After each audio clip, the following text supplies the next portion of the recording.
Hey, I want to take a moment to share the devotional today with you. It's going to come from the book of Jonah. I'm going to read to you from Jonah 1, 4 through 6. But God sent a huge storm at sea, the waves towering. The ship was about to break into pieces. The sailors were terrified.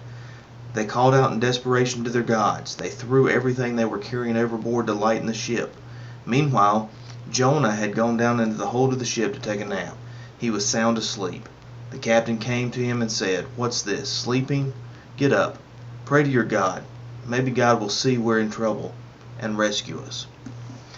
Now I want to point out a couple things that I think from this passage apply to every single one of us. The first being, we know Jonah was in disobedience. Everybody's aware of the story. If you're not, I'll give you a quick recap. God said, "Jonah, I want you to go to Nineveh, and I want you to tell them they need to get their act together. If they don't, I'm going to wipe them off the face of the planet." Jonah said, "You know what, God, I got a better idea. I think I'll go the other way as far as I can get from Nineveh, because I don't like those people." So Jonah carries himself down to a seaport, and he gets on a boat, and he's headed to sail as far as he can possibly get from Nineveh. And he goes down below to take a nap, and the ship is being busted to pieces by the storm. A couple key things that I'd point out here is that the ship was about to break into pieces, and Jonah's taking a nap. I think this is true of all of us. We find ourselves in disobedience, and we don't pay attention to what it's doing to those around us. Jonah did not consider that his disobedience to God was putting the lives of the men on the ship in danger. He did not consider the fact that his disobedience was going to have that type of impact on others immediately around him. I think that we do the exact same thing.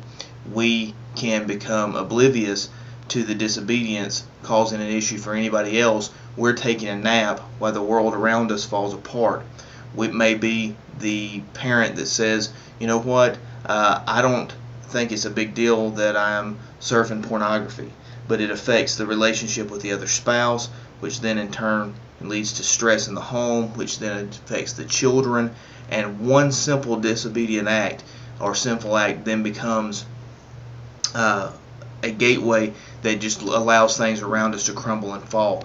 It can be the person that says, "It's not really stealing, the company won't miss this or that," or they won't care if I make 400 copies of my yard sale flyer, and the next thing you know, you're being fired. That then in turn affects everybody that counts on you. So God has given us these directions to go by in His Word, whether it be do not kill, obey your mother and father, love one another.